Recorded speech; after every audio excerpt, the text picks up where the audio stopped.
मराठी वाद निर्माण करून होय. मराठीची मतं स्वतःकडे नाही घ्यायची. नाही, प्रश्न असा आहे की त्यांना काही करून मराठी माणसानं या मुंबईचं नेतृत्व महापालिकेत करू नये, हा त्यांचा अजेंडा आहे आणि त्यासाठी त्यांचे काम सुरू आहे. मराठी माणूस ठामपणे शिवसेना आणि महाराष्ट्र नवनिर्माण सेनेच्या पाठीशी उभा राहतोय. आमच्याबरोबर राष्ट्रवादी काँग्रेस आहे, पवार साहेबांची, म्हणजे आमची जी आघाडी आहे 3 पक्षांची, त्यांच्या मागे उभा राहतोय, स्पष्ट चित्र आहे.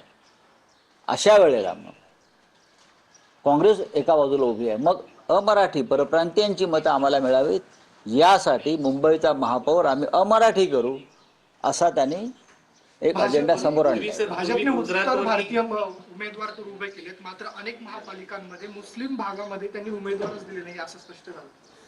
नाही, त्यांच्या मुस्लिम उमेदवारांनी अनेक ठिकाणी माघार सुद्धा घेतली, हे आपण पाहिलं असेल. त्यांनी मुस्लिम उमेदवार नक्कीच दिले आहेत. पुण्यात दिलेले आहेत, संभाजीनगरला दिलेले आहेत, नाशिकला दिलेले आहेत.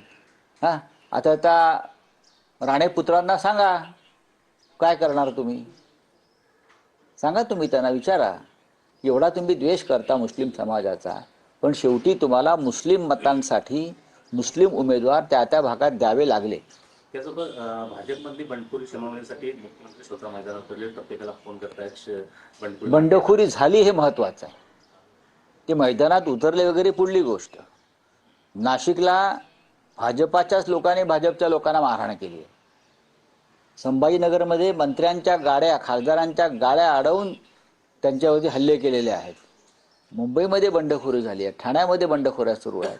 भारतीय जनता पक्ष हा फक्त पैशाच्या ताकदीवर एक दिसणारा पक्ष आहे. विचार, नीतिमत्ता वगैरे काही नाही. पैसा हा त्यांचा विचार आहे. पैसा फेको तमाशा देखो. आणि ही जी लढाई आहे, मी परवाही म्हणालो की शिंदे गट, भारतीय जनता पक्ष, AB फॉर्म बरोबर 5 ते 10 कोटी मिळत आहेत. शिंद्यांना 10 कोटी शिंद्यांच्या पक्षात AB फॉर्म बरोबर, आणि भाजप सध्या 5 कोटी AB फॉर्म बरोबर देते. अजित पवारचा आकडा मला माहीत नाही, ते त्यांनी कोणता आकडा लावलाय तो.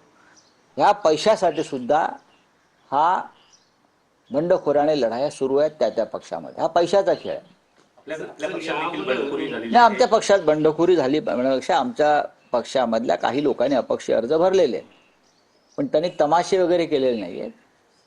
त्यातले बरेचसे मागे घेतले जातील. चला हो गया, बोलिए हिंदी. सर, पूर्वी जेव्हा लढाई असायची त्यावेळेस गुजराती विरुद्ध मराठी असा वाद असायचा. आता थेट अमराठी आणून नाही, गुजराती समाजाविरुद्ध मराठी माणसाची लढाई तशी कधीच नव्हती. मोदी शहा यांचं राज्य आल्यापासून त्यांनी याला हा रंग दिला. नाही तर मुंबईमध्ये गुजरातचा शासकच मराठी होता. हो, बडोदाचे महाराज गायकवाड संपूर्ण गुजरातचे शासक होते. मग तसं म्हटलं तर गुजरात महाराष्ट्राचाच भाग झाला ना. ज्या गुजरातवर मराठ्यांचं साम्राज्य आणि राज्य होतं गायकवाडांचं, त्या गुजरातशी आमच्या भांडण असण्याचा प्रश्नच येत नाही. मोरारजी देसाई यांनी मुंबईत मराठी माणसावर आणि गुजरातमध्ये गुजराती माणसावर गोळ्या चालवलेल्या आहेत. हा इतिहास आहे. बाळासाहेब ठाकरेंनी नेहमी सांगितलेलं आहे गुजराती समाजाला, तुमची लक्ष्मी आणि आमची सरस्वती एकत्र आली तर आपण देशावर राज्य करू. पण यांना फक्त लक्ष्मीचंच राज्य आणायचं आहे, ते सुद्धा काळ्या पैशाच्या. बोलिए. देखिए, सबसे पहले मैं कहूँगा कि भारतीय जनता पार्टी मुंबई में यहाँ के भूमिपुत्रों का यानी मराठी लोगों का मेयर नहीं बनाना चाहती है. कृपा शंकर के माध्यम से वो यहाँ माहौल बिगाड़ना चाहते हैं. कृपा शंकर हिंदी भाषिक लोगों का नेता नहीं है. उत्तर प्रदेश में कृपा शंकर जी का लोगों ने पराभव